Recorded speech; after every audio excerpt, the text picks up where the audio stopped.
Hey, Rockford, Illinois. I know you're listening to this podcast, Rockford, and so a little bit of a Rockford Files for you guys out there.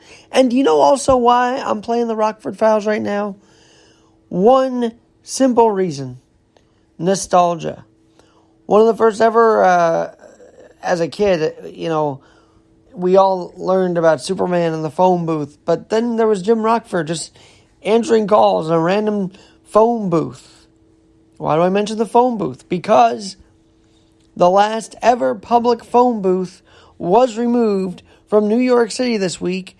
And if there was ever a society grasping for some nostalgia, it was the fact that there was video, there was emotions behind this last phone bank being removed.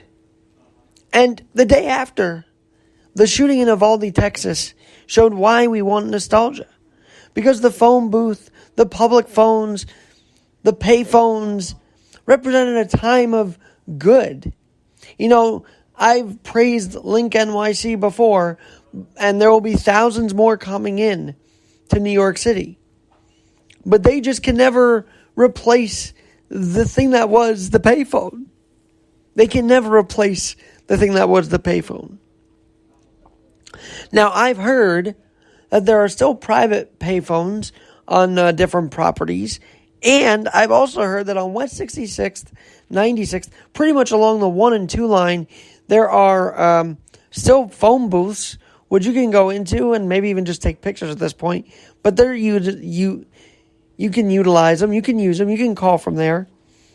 And so there's still some nostalgia around the payphone in New York City. But there's no doubt that the reason why the payphone was so, people were so sorry to see it be removed from Times Square, is because of nostalgia. And who wouldn't want the quote-unquote good old days? When you see that there were no obstacles to get into a school, an elementary school, and kill 19 kids. Who wouldn't want the better days of New York City? Where maybe, just maybe, someone wouldn't be shot up on the queue line. Maybe, very maybe, possibly, we miss the good old days because we could walk around the city in the good old days. That's what we're missing. That's what we're worried about.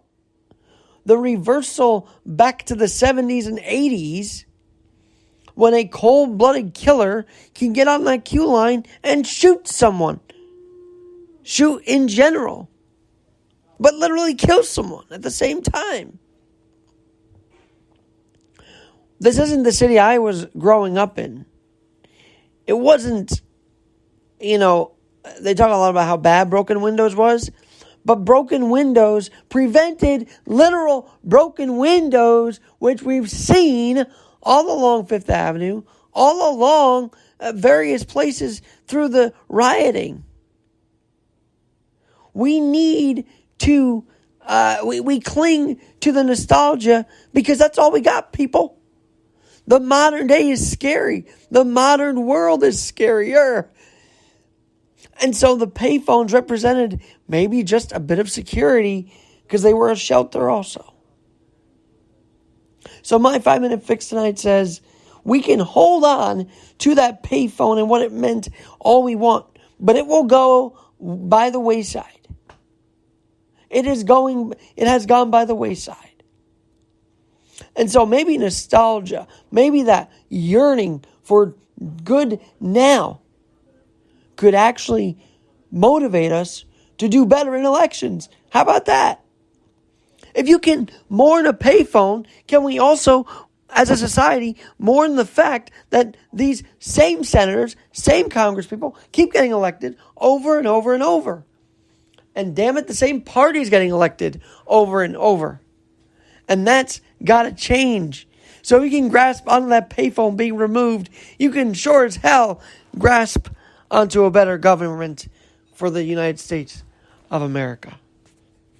Just like Jim Rockford, he always looked to make his world, his city, his nation a better place. And yes, he did use the payphone.